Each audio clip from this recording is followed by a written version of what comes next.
Hello guys, അപ്പോൾ നമുക്കൊരു വിളവെടുപ്പായാലോ? ഇപ്പോൾ ടെറസിൽ നമ്മൾ ചെറുതായിട്ട് കൃഷിയൊക്കെ ചെയ്തിട്ടുണ്ട്. പയർ, വെണ്ടയ്ക്ക, പടവലങ്ങ, പാവയ്ക്ക, മത്തനൊക്കെ കേട്ടോ. അപ്പോൾ നമ്മൾ പയറൊക്കെ അത്യാവശ്യം വളർന്ന് വന്നിട്ടുണ്ട്, പറിക്കാൻ പാകമായി തുടങ്ങിയിട്ടുണ്ട് കേട്ടോ.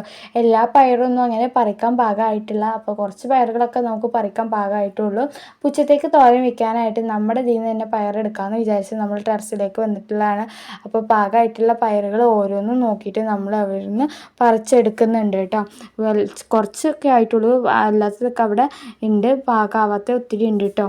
പിന്നെ കഴിഞ്ഞ ദിവസം നമ്മൾ പുതിനൻ്റെ ഇല കുഴിച്ചിട്ടിട്ടുണ്ടായിരുന്നു, അത് പിടിച്ച് വരുന്നുണ്ടോ നമ്മൾ നോക്കിയിട്ടുണ്ടായിരുന്നു. പിന്നെ ഉച്ചത്തേക്ക് കറി വയ്ക്കാനായിട്ട് നമ്മൾ മരത്തിൽ നിന്ന് നമ്മൾ വെണ്ടയാണ് എടുത്തിട്ടുണ്ടായിരുന്നു. ഒത്തിരി വെണ്ടയ്ക്ക ഉണ്ടെങ്കിലും അതിൽ കുറച്ച് മാത്രമേ പറിക്കാൻ പാകമായിട്ടുള്ളായിരുന്നു, അല്ലാത്തതൊക്കെ അതുപോലെ ചെറിയ വെണ്ടകളായിരുന്നു കേട്ടോ. അപ്പോൾ ഇത്രത്തോളം പയറും വെണ്ടയാണ് നമ്മുടെ കൃഷിത്തോട്ടത്തിൽ നമുക്ക് കിട്ടിയിട്ടുണ്ടായിരുന്നത്. അപ്പോൾ നിങ്ങളിതുപോലെ കൃഷി ചെയ്യുന്നവരാണോ ഒക്കെ നിങ്ങൾ കമൻറ്റ് ബോക്സിലൂടെ പറയണേ. അപ്പോൾ ഇത്രത്തോളം നമുക്ക് കിട്ടിയിട്ടുണ്ട്. ഇനി നേരെ കൊണ്ടുപോയി നമുക്ക് കിച്ചണിൽ ഉമ്മാക്ക് കൊണ്ടു കൊടുക്കാം കേട്ടോ. അപ്പോൾ നിങ്ങൾക്ക് വീഡിയോസൊക്കെ ഇഷ്ടപ്പെടുകയാണെങ്കിൽ ചാനലൊക്കെ ഒന്ന് സബ്സ്ക്രൈബ് ചെയ്തിട്ട് സപ്പോർട്ട് ചെയ്യണേ.